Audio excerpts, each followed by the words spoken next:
मेरे भाइयों अपने सीनों को टटोलिए, क्या हमारे सीने में इश्क मुस्तफा है या फिर गुनाह की मोहब्बत है? याद रखिए, अगर हमारे सीने में गुनाह की मोहब्बत न होती तो हम लोग क्या चोरी करते? हम में से कोई चोरी करता? हमारी कौम के अंदर कोई चोर होता? अगर हमारे सीने में गुनाह की मोहब्बत न होती तो क्या हमारी कौम के अंदर कोई जानी होता, कोई शराबी होता, कोई ताश के पत्ते खेलने वाला होता, कोई माँ की नाफरमानी करने वाला होता, कोई माँ के खिलाफ बातें करने वाला होता, कोई बाप के खिलाफ बातें करने वाला होता? देखो आज के नौजवान इश्क मुस्तफा की बात भी करते हैं। जब मेरे जवान कहते हैं अल्लाह अकबर, गुलामी रसूल में मौत भी कबूल है, हम कहते हैं मेरे भाई अभी मौत की और मरने की जरूरत नहीं है, नबी की गुलामी में अभी मरने की जरूरत नहीं है, अभी नबी की गुलामी में सिर्फ जिंदगी गुजार दो, ये बड़ी बात है। आप मुझे बताएं, जो कौम नबी की गुलामी में जिंदा नहीं रह सकती वो कौम नबी की गुलामी में मौत क्या कबूल कर सकती है? मेरे भाई दाढ़ी रखने तो तुझे शर्म आती है, और कुर्ता पाजामा पहनने तो तुझे शर्म आती है, और टोपी पहनने तो तुझे शर्म आती है, मस्जिद में जाने को तो तेरा दिल नहीं चाहता, तो जो नबी के इश्क में, नबी की मोहब्बत में जिंदगी नहीं गुजार सकता वो नबी की मोहब्बत में मर क्या सकता है? नारे लगा करके खुद परेशान ना हो, दूसरों को परेशान ना करो। मेरे अजीज, जिंदगी गुजार लो इश्क रसूल में, यही बहुत बड़ी बात है। और जो इश्क रसूल में जिएगा वो कभी किसी की हक तलफी नहीं करेगा। आप बार बार सारी बातें सुनते हैं लेकिन भूल क्यों जाते हैं? देखिए, इश्क मोहब्बत के अंदर एक नाम है हजरत सैयदना उवैस करनी का, हम उनको इश्क मोहब्बत का इमाम कहते हैं। मैं वाकया नहीं बयान करूंगा, सिर्फ इशारा दूंगा, तफसील के साथ में हजरत उवैस करनी की जिंदगी कभी पढ़ चुका हूं, लेकिन आपसे पूछता हूं, अंदाजा फरमाए उवैस करनी के लिए एक तरफ दीदारे रसूल है, यानी हुजूर का दीदार है, और दूसरी तरफ माँ की खिदमत है। उवैस करनी ने हुजूर का दीदार नहीं किया बल्कि माँ की खिदमत की, क्योंकि हजरत उवैस जानते थे कि दीदार के बगैर भी कोई आशिक हो सकता है, दीदार के बगैर भी कोई आशिक हो सकता है, लेकिन नाफरमान होकर कोई सच्चा आशिक नहीं हो सकता। इसलिए आपने माँ की खिदमत को तरजीह दी। जब माँ की खिदमत को तरजीह दी तो सिला क्या मिला? सिला ये मिला कि अल्लाह के रसूल अपना नुमाइंदा भेजकर उवैस के पास कहलवाते हैं कि उवैस से कहना कि वो मेरी उम्मत के लिए मगफिरत की दुआ करे। जाने दुआ जिससे दुआ करवा रहे हैं वो उवैस करनी है, और उम्मत को हजरत उवैस करनी की शान बता रहे हैं। क्यों?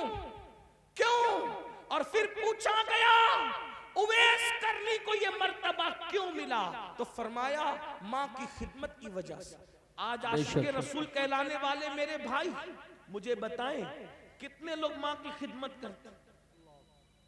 अपने आप में डूब के सोचो, कितने लोग माँ की खिदमत करते हैं? कितने लोग अपने अब्बा की खिदमत करते हैं?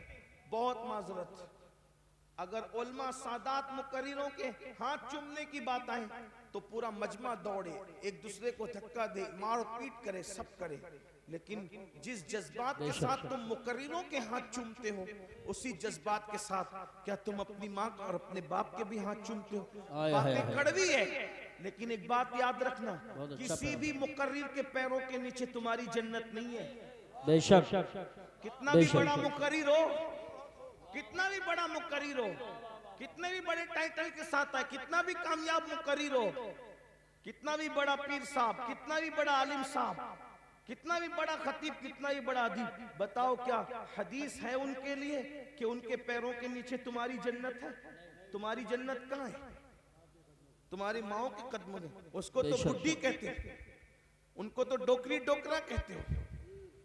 अगर वो कोई मशवरा दे दे तो चीख चिल्ला के कहते हो चुप रहो, तुम्हें क्या समझता है? यही है, यहां आकर हाथ बांध के खड़े रहते हो और अपने माँ बाप को आंखें दिखाते हो। यही इश्क रसूल है हमारे पास, यही मोहब्बत रसूल है। बहुत सारे जालिम तो ऐसे हैं कि जिन लोगों ने अपने माँ बाप को छोड़ करके ससुराल बसा लिया है, माँ बाप की खबर भी नहीं है, माँ बाप भीख मांग रहे हैं कि क्या कर रहे हैं, माँ बाप को खाना है कि नहीं है कोई फिक्र नहीं है, और हम आशिक रसूल है। अल्लाह के बंदो, ये इश्क मुस्तफा नहीं, उवैस करनी ने बताया।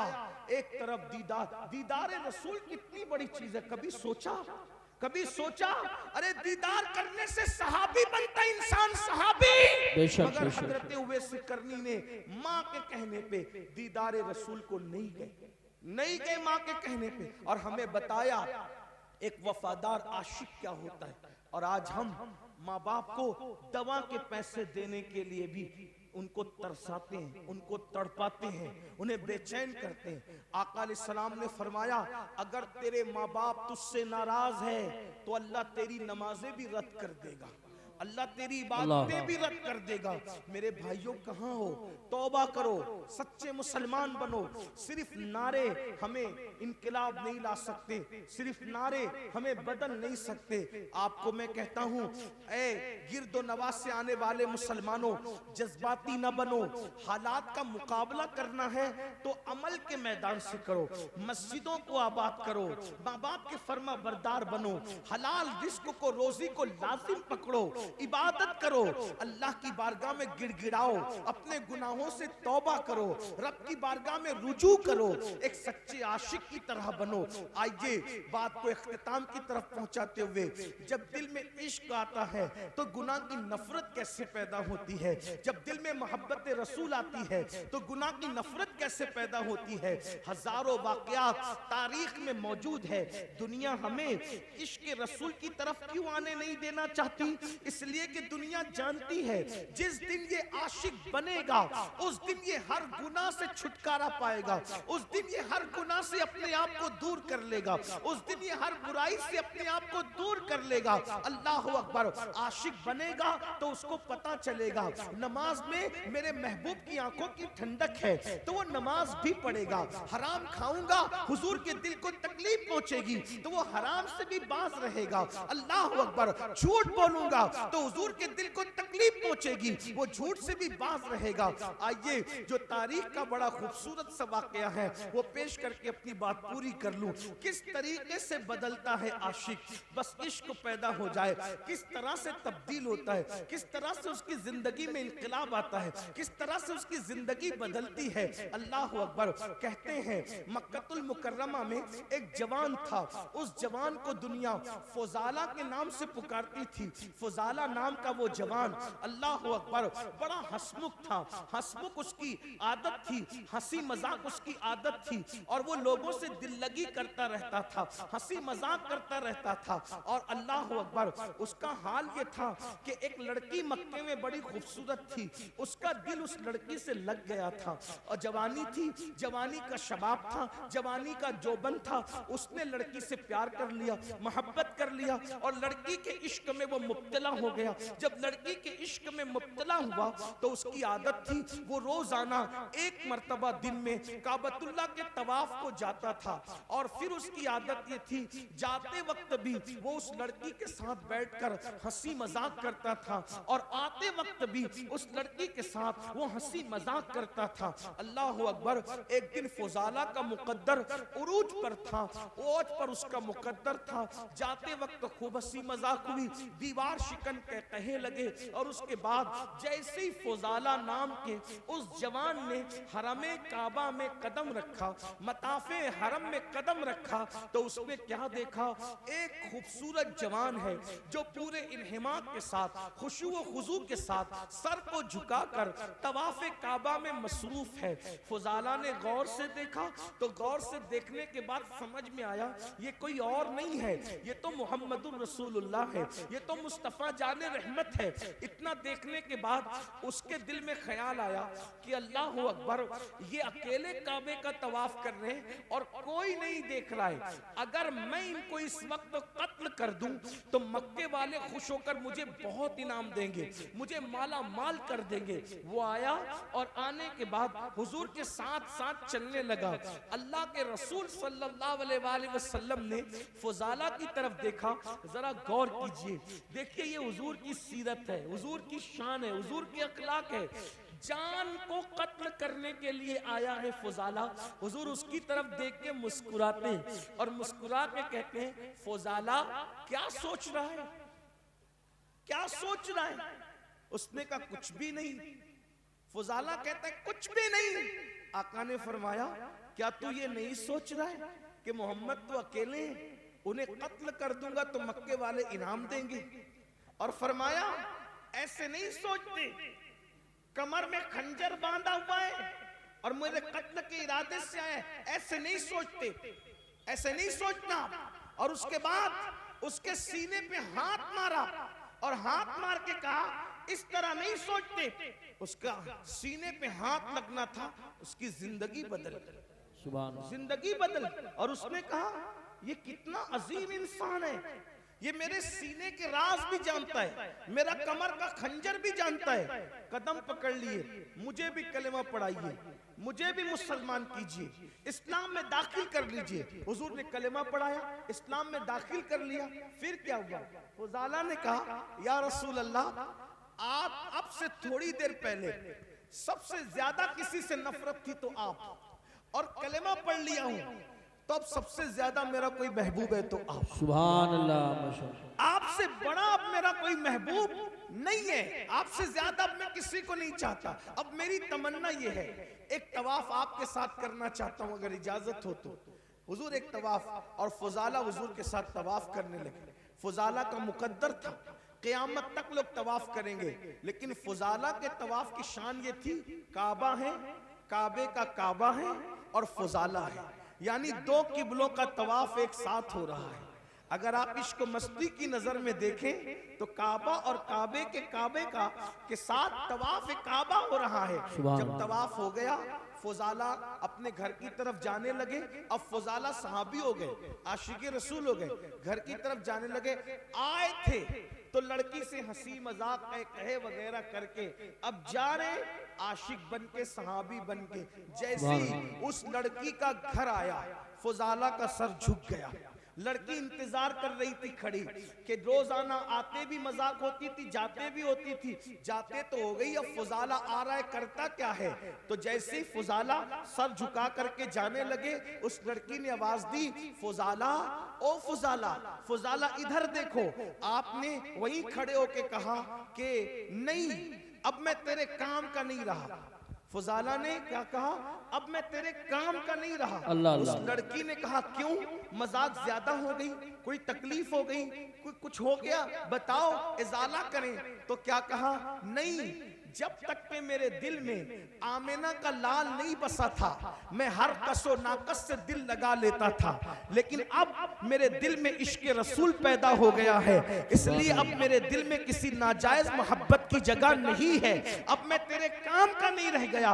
अंदाजा फरमाए, जिंदगियों में यूं इनकलाब आया है। आपसे मैं पूछता हूं, हम तो पैदाइशी मुसलमान है, पैदाइशी आशिक रसूल है, हमने तो लोरियां भी सुनी है नातों में। आप बताएं फिर हमारे दिलों में नाजायज मोहब्बतें क्यों हैं, गुनाहों की मोहब्बतें क्यों हैं? वजह सिर्फ ये है, हम रस्मी और इस्मी आशिक रसूल है, हमें हकीकी आशिक रसूल बनने की जरूरत है। मेरे भाइयों, मुझे बताओ ना, आखिर वो कैसा आशिक होगा जो अपने नबी के दिल को तकलीफ पहुंचाएगा, अपने महबूब के दिल को तकलीफ पहुंचाएगा?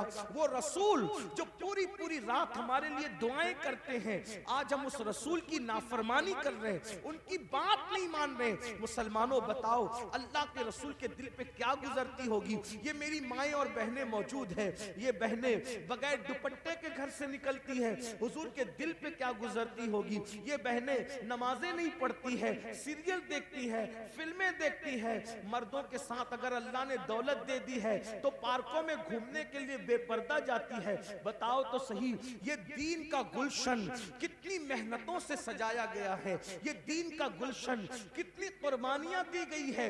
जब ये दीन का गुलशन सजा है, अगर आज मुसलमान इस एहसास से आरी हो जाए तो बताइए फिर मुसीबतें नहीं तो क्या, फिर तकलीफें नहीं तो क्या, फिर अल्लाह अकबर तबाही नहीं तो क्या, फिर बर्बादी नहीं तो क्या? याद रखिए, अपने नबी से सच्चे दिल से जुड़िए। जो रसूलुल्लाह से सच्ची मोहब्बत करता है वो कसरत से अपने नबी का जिक्र करता है, उसके उसकी पहली निशानी है वो कसरत से अपने नबी का जिक्र करता है। बताइए क्या हम अपने आका का जिक्र कसरत से करते हैं? अरे कसरत तो जाने दीजिए, कई कई दिन हो जाते हम कलमा भी नहीं पढ़ पाते। बताइए ये हाल है, पूरी पूरी जिंदगी कुरान को हाथ भी नहीं लगाते। मेरे भाइयों कैसे मुसलमान हो आप? ये सोचते हो हम मुसलमान हैं इसलिए हम पर मुसीबतें आ रही है। हम मुसलमान इसलिए मुसीबत नहीं आ रही है, हम सच्चे मुसलमान नहीं है इसलिए मुसीबत आ रही है। मेरे भाइयों हमें जेल भरने की तहरीकें शुरू करने की जरूरत इसलिए पेश आ रही है कि हमने मस्जिदें भरने की कोशिश नहीं की। अगर हमने मस्जिदें भरने की कोशिश की होती तो हमें ये दिन देखने ही नहीं पड़ते। अगर हमने मस्जिदें भर दी होती तो हमें ये दिन देखने ही नहीं पड़ते। अल्लाह अकबर। सोचिए, गौर कीजिए, हम सारी चीजों का मामला इस्लाम के सर डालते हैं कि तकलीफ है तो इस्लाम की वजह से, मुसीबत है तो इस्लाम की वजह से, तकलीफें हैं तो इस्लाम की वजह से नहीं, अपने किरदार की वजह से सारी मुसीबतें हैं। इस्लाम तो आपको इज्जत देने आया था, इस्लाम ने किसी को जलील नहीं किया। इस्लाम तो इज्जत देने आया था, इस्लाम तो वकार देने आया था, इस्लाम तो शान देने आया था। एक नाम बता दो, बस बात खत्म करते हुए कह रहा हूं, इस मजमे में अगर कोई तारीख का तालिब इल्म है, कोई पढ़ा लिखा है, तो मैं उसको चैलेंज करता हूं, मजमे को नहीं पूरी दुनिया को चैलेंज करता हूं। एक नाम ऐसा बता दो जो सच्चा मुसलमान हुआ हो और इस्लाम की वजह से वो जलील हो गया हो। एक नाम मुझे बताओ, सिर्फ एक नाम मुझे बताओ जो इस्लाम की वजह से जलील हुआ हो। अल्लाह अकबर। आप तो बड़े मशहूर वाकयात सुनने के आदी है ना, आपको बहुत सारे वाकयात याद है ना। मुझे बताओ इस्लाम का दामन पकड़कर इस्लाम की वजह से कोई जलील हुआ हो तो बता दो। इस्लाम की वजह से कोई जलील नहीं हुआ। अगर इस्लाम की वजह से कोई जलील होता तो पहले नंबर पर मुसलमान होने वाले अबू बकर सिद्दीक जलील होते, लेकिन वो जलील नहीं हुए। उनको कितनी इज्जत मिली। अगर वो टाट पहन ले तो जिब्रील भी टाट पहनते नजर आते और आसमान के फरिश्ते टाट पहनते नजर आते। अगर इस्लाम की वजह से कोई जलील होता तो उमर इब्ने खत्ताब जलील होना चाहिए था, उस्मान गनी को जिल्लत मिलनी चाहिए थी, मौला अली को जिल्लत मिलनी चाहिए थी। मगर तारीख गवाह है इनमें से किसी को जिल्लत नहीं मिली।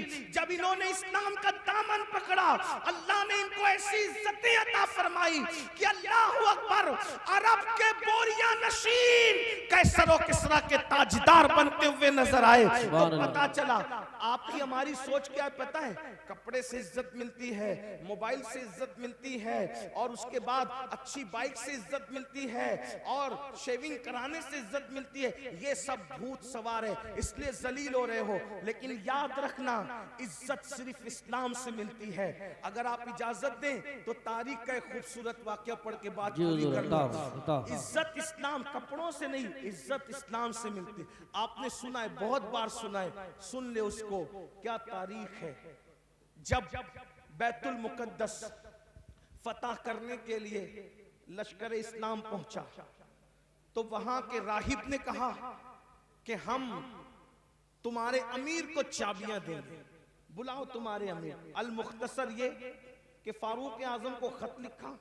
जब फारूक आजम को खत लिखा तो फारूक आजम के पास सिर्फ एक ही ऊँटनी थी, एक ऊँटनी थी, और मुसलमानों का अमीर एक मुल्क से दूसरे मुल्क का सफर कर रहा है। अमीरुल मोमिनीन, न कोई फौज है, न कोई हटो बचो वाला मामला है, कुछ नहीं, अकेला अमीर सफर कर रहा है और साथ में गुलाम है। खुद की एक ही ऊँटनी है और एक ऊँटनी के साथ सफर हो रहा है। फिर क्या हुआ? अल्लाह अकबर। और फिर किस शान से सफर हुआ? आपने फरमाया अपने गुलाम से, देखो थोड़ी देर मैं बैठूंगा, थोड़ी देर तुम बैठोगे। और अल्लाह अकबर, दुनिया ने ये तारीख के अंदर ये औरात गवाह है, दुनिया ने ये मौका भी देखा कि अमीरुल अमीरुल मोमिनीन अपने गुलाम को ऊँटनी पे बिठाकर खुद अल्लाह पैदल चलते नजर आए। और अल्लाह की शान ये, जिस वक्त तो मंजिल पर पहुंचे तो बारी गुलाम की थी और सैयदना फारूक आजम नकेल पकड़ करके चल रहे थे। और हालत ये थी, उस वक्त अमीरुल मोमिनीन के बदन पर जो जुब्बा था उस पे पेवन लगा हुआ था और जो मोजे पहने थे वो एड़ी के पास से फटे हुए थे। जिस वक्त नाला आया, आपने सोचा फटे हुए मोजों में पानी भर ना जाए, तो मोजे उतार कर आपने गर्दन पे डाल लिए। और उसके बाद जब निकले तो हजरत खालिद इब्ने वलीद और अबू उबैदा इब्नुल जर्राह कान में बातें कर रहे थे। अमीरुल मोमिनीन ये क्या कर रहे हैं? अरे मोजे पैर में थे तो फटापन छुपा हुआ था। इतने लोग इस्तकबाल के लिए आए हैं, मुस्लिम भी है, गैर मुस्लिम भी है, यहूदी भी है, ईसाई भी है, मुशरिक भी है, सब देखने आए कि मुसलमानों का अमीर कैसा है। और इन्होंने फटे हुए मोजे कंधे पे डाल लिए, गुलाम को बिठा दिया। लोग इस्तकबाल करने के लिए आगे बढ़े। उनको यूं लगा कि जो नकेल पकड़ के चल रहा है वो गुलाम है और जो सवारी पे बैठा है वो इमाम है। लेकिन जब इस्तकबाल के लिए लोग आगे बढ़े जो नहीं पहचानते थे, तो खालिद इब्ने वलीद और अबू उबैदा इब्नुल जर्राह ने कहा, वो आका नहीं है हमारा, ये हमारा अमीर तो ये है जो नकेल पकड़ के चल रहा था। तो लोगों ने पूछा इसको क्या हो गया? तो तब बताया गया इनकी मिल्कियत में एक ही ऊँटनी थी और गुलाम को साथ लाए। तो इंसाफ का तकाजा ये था कि जितनी देर ये बैठेंगे उतनी देर गुलाम भी बैठेगा, और जितनी देर गुलाम पैदल चलेगा उतनी देर ये पैदल चलेंगे। और बारी इसकी थी, अल्लाह अकबर। चुपके से किसी जवान ने कान में कहा, अमीरुल मोमिनीन इतने लोग इस्तकबाल के लिए आए हैं, पेवन वाला जुब्बा पहना है, फटा हुआ मोजा कंधे पे डाल लिया है, आपने क्या किया? तो आपने गुस्से में कंकर उठाए और उठा करके उन पे मारते हुए फरमाया, का हुजूर अलैहिस्सलाम के पर्दा फरमाने को अभी एक सदी भी नहीं बीती और तुम इतनी जल्दी तुम्हारी सोच बदल गई, इतनी जल्दी तुम्हारी फिक्र बदल गई, इतनी जल्दी तुम्हारे ख्यालात बदल गए। फरमाया, वल्लाह हमें इज्जत कपड़ों की और सवारी की वजह से नहीं मिली है, हमें इज्जत इस्लाम की वजह से मिली है, नबी की वफादारी की वजह से मिली है। जब तक हम इस्लाम का दामन पकड़े रहेंगे और हुजूर से वफादारी करते रहेंगे, उस वक्त तक अल्लाह हमें इज्जत अता फरमाता रहेगा। आप मुझे बताएं, अल्लाह अकबर, जब चाबियां दी गई तो साथ ही साथ वो ईसाई मुसलमान भी हुए और कहा, उमर अगर लाओ लश्कर के साथ आते तो सिर्फ चाबियां देते, लेकिन उमर तुम इस्लाम की सादगी के साथ आए हो तो हमने चाबियां बाद में दी है, पहले हमने तुम्हें अपना दिल दे दिया है। और वो कलेमा पढ़ के मुसलमान हो गए। मुसलमानों बताओ, आज जितनी दिलचस्पी बाइक में लेते हो, जितनी दिलचस्पी अच्छे कपड़े में लेते हो, जितनी दिलचस्पियां अच्छे कीमती जूतों में लेते हो, जितनी दिलचस्पियां हटो और बच्चों में लेते हो, उतनी दिलचस्पी इस्लाम पर अमल करने में लो, फटे कपड़े पर भी तुम्हें इज्जत मिलेगी। अल्लाह अकबर, पैदल चलने पर भी तुम्हें इज्जत मिलेगी, तुम्हें वकार मिलेगा। गुर्बत के बावजूद भी दुनिया तुम्हारे कदमों में अपना सर रखने पे मजबूर हो जाएगी। अल्लाह अल्लाह, मुझे बताओ सरकार गरीब नवाज के पास कौन सी दौलत थी, कौन सी हुकूमत थी, कौन सी ताकत थी, मगर खिलजी से लेकर अकबर आजम तक सब गरीब नवाज के कदमों में अपना सर रख करके बता रहे हैं, अल्लाह अकबर। बादशाह शान वाला नहीं होता, जिसके पास दीन होता है वो शान वाला होता है। इसलिए ये दिमाग से भूत निकाल दो। बैठ के पानी पिएंगे तो जलील होंगे, एयरपोर्ट पर नमाज पढ़ेंगे, सफर में नमाज पढ़ेंगे, अल्लाह अकबर, तो जलील होंगे। नहीं, मुसलमान सच्चे नहीं है इसलिए जलील हो रहे, और जमीन पे जलील हो रहे हो, जमीन के अंदर भी जलील होने के लिए तैयार रहो। इसलिए सच्चे मुसलमान बनो। दीन का दामन जिसने पकड़ लिया उसको इज्जत ही मिली, उसको कामयाबी ही मिली, उसे वकार ही मिला। आज की इस महफिल में आपको पैगाम दिया जाता है, दीन को सीने से लगाओ, कुरान की तालीम को आम करो। दस्तारबंदी का जलसा है, कुरान की तालीम को आम करो। अपने बच्चों को इतना इल्म दो कि तुम्हारे बच्चे फर्ज उलूम क्या है, ईमान क्या है, कुफ्र क्या है, दीन क्या है, दीन के खिलाफ क्या है, सब तुम्हारे बच्चों को आना चाहिए। हमारे बच्चों को तो कलमा भी नहीं आता, हमारे बच्चों को तो गुस्ल करना भी नहीं आता, हमारे बच्चों को तो इस्तिंजा का तरीका भी नहीं आता। इसलिए जितने उलूम फर्ज है, एक मुसलमान को जितना इल्म सीखना फर्ज है, इतना इल्म अपने बच्चों को दो, अपनी बच्चियों को दो। और साथ ही साथ दुनियावी तालीम पर भी मेहनत करो। 10वीं और 12वीं से अपने बच्चों को बच्चियों को ड्रॉप आउट मत कर लो, उठा मत लो, बल्कि अपने बच्चों को अपनी बच्चियों को आला तालीम दो, दुनियावी तालीम आला तालीम दो। इतनी अच्छी तालीम दो कि आपके बच्चा, कोई भी बच्चा डिग्री के बगैर न रहने पाए। हर बच्चे को डिग्री दो।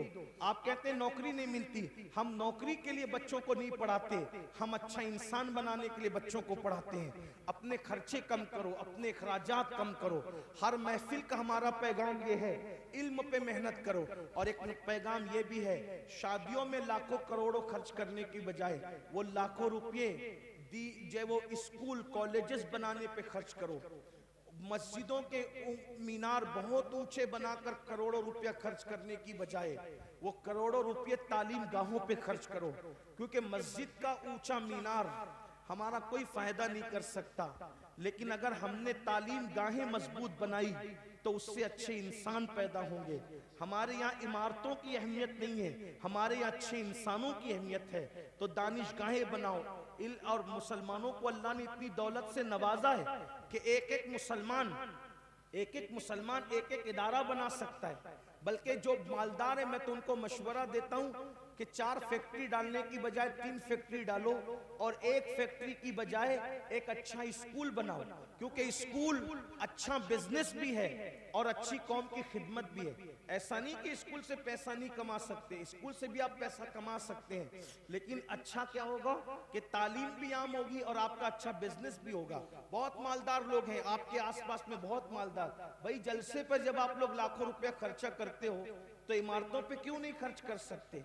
मैं समझता हूं कि मुरादाबाद जिला में जितने जलसे होते हैं, अगर उसका साल का आप तखमीना निकाल लें तो अरबों रुपए जाएंगे, करोड़ों नहीं अरबों रुपए जाएंगे। मेरी अपनी मालूमात के मुताबिक कोई शब ऐसी नहीं गुजरती जब इतना बड़ा जलसा आपके यहाँ नहीं होता। रोज जलसे होते हैं, रोज होते हैं जलसे। तो आप लाखों रुपए जो जलसों पे खर्च करते हो, मैं ये नहीं कह रहा कि जलसे बंद कर दो, ऐसा नहीं, मेरी बात का बुरा मत मानना, गलत मतलब मत निकाल। जलसे करो, जलसे करो, लेकिन जलसे से ज्यादा अहमियत इमारतें बनाओ, तालीम को आम करो। लोग तालीम महंगी कर रहे हैं, तुम तालीम सस्ती करो ताकि अपने बच्चों को हर बंदा पढ़ा सके। अपने बाप के नाम से, अपने बाप के नाम से मस्जिदों में कुरान रखने की बजाय अपने बाप के नाम से बच्चों की फीस भर दिया करो इसाले सवाब के लिए। इसलिए कि इन उलमा से पूछो कि जब मस्जिद में अब्बा के इसाले सवाब के लिए कुरान रखते हैं, वो बरसा बरस हो जाते, सैकड़ों कुरान थप्पी में रखे हुए हैं, कोई उनको हाथ तक नहीं लगाता। मस्जिद के अंदर 10-20 कुरान के सिवा और ज्यादा कुरान की जरूरत नहीं है, इसलिए कि तिलावत करने वाले कितने हैं। बड़ी माजरत के साथ मैं किसी की बेइज्जती नहीं करने आया, लेकिन मेरे भाइयों दीनदार लोग भी मस्जिद में कुरान खोल के कुरान नहीं पढ़ते, ये हालात हैं। तो फिर आप अपने अब्बा के इसाले सवाब के लिए कुरान क्यों मस्जिद में रखते हो? वो तो थप्पी में रखे होते हैं ना। तो आप इसाले सवाब के लिए ये भी कर सकते हो। आप उलमा से पूछिए, उलमा बताएंगे मेरी बात की। अगर ये तायद करें तो करें, अच्छी बात है, नहीं कर सकते अगर ये तायद तो ये मेरी इस्लाह कर दें। इसाले सवाब का मतलब क्या है? कोई भी सवाब का काम करो और उसका इसाल किसी की भी रूह को कर दो तो उसको सवाब तो मिलेगा। तो अपने अब्बा के लिए आप चने तकसीम करने की बजाय आप अपने अब्बा के इसाले सवाब के लिए कलम तकसीम करो ना। आप अपने अब्बा के इसाले सवाब के लिए किताब तकसीम करो ना। आप अपने अब्बा के इसाले सवाब के लिए कापियां तकसीम करो ना। ये भी तो इसाले सवाब की एक शक्ल है। अपने अम्मा के इसाले सवाब के लिए कपड़े तकसीम करने की बजाय अपने स्कूल के बच्चों को यूनिफॉर्म तकसीम करो, ये भी तो हो सकता है। थोड़ा सोच बदलो, ख्याल करो। देखिए एक बात मैं आपको बताऊं, आपको एक बात तवील हो रही, लेकिन एक बात बताऊं। एक बादशाह के दौर में हौस पर सिपाही लोग पहरे देते थे और नस्लन बादा नस्लिन वो चलते आ रहा था। सिपाही वहां खड़े रहते थे, हौस पे पहरा देते थे, खड़े रहते थे, हौस पे पहरा देते थे। तो बादशाह लोग बदलते रहे लेकिन हौस पे पहरा कायम रहा। एक दिन बड़ा होशियार बादशाह आया, उसने बोला कि ये जो पिछले सब चले आ रहे हैं ना, तो उसी के अंदर हम घूम रहे हैं, तो कुछ सही भी कर रहे हैं, कुछ गलत भी कर रहे हैं। तो भाई हालात और जमाने के तहत कुछ सेट करो ना। तो उसने सब फेरिस्त बनाई, यहां सिपाही क्यों खड़े रहते हैं, वहां क्यों खड़े रहते हैं वहां। तो हौस की बात है, तो पूछा ये हौस पे सिपाही सदियों से क्यों खड़े रहते हैं। तो बोले हजरत पता नहीं क्यों खड़े रहते हैं एक सिपाही। तो बोले कि हटाओ उसको, जब कुछ काम ही नहीं है वहां तो हटाओ। तो पूछा जब बड़े बुजुर्गों से कि यहाँ सिपाही क्यों खड़े रहते जबरदस्ती का। अभी जबरदस्ती है, एक दौर था कि तुम्हारे खानदान की औरतें उस हौज में गुस्ल करने जाती थी, तो कोई अजनबी मर्द वहां ना चला जाए, इसलिए वहां सिपाही खड़े करते थे।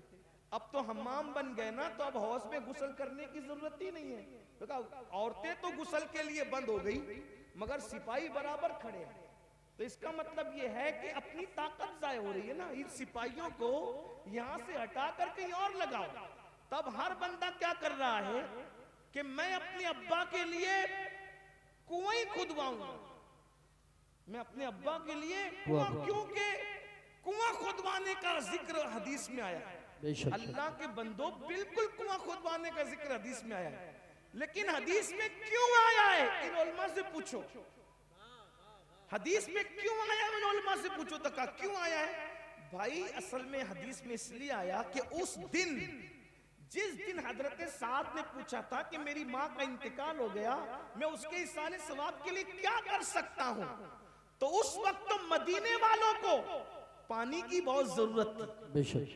तवज्जो है आपकी, उस वक्त मदीने वालों को पानी की बहुत जरूरत थी। तो जिसकी जरूरत थी हुजूर ने उसकी तरफ उनकी तवज्जो दिलाई और फरमाया जरूरत पानी की है तो कुआं खुदवा दो।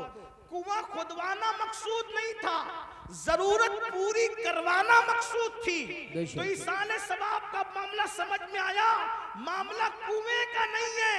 हमें इशारा दिया गया अगर इसाले सवाब करना है तो कौम को जिसकी जरूरत है उसके जरिए से इसाले सवाब करो, ताकि तुम्हारे बाप दादाओं को सवाब भी मिल जाए और कौम की जरूरत भी पूरी हो जाए। अब बात समझ में आई।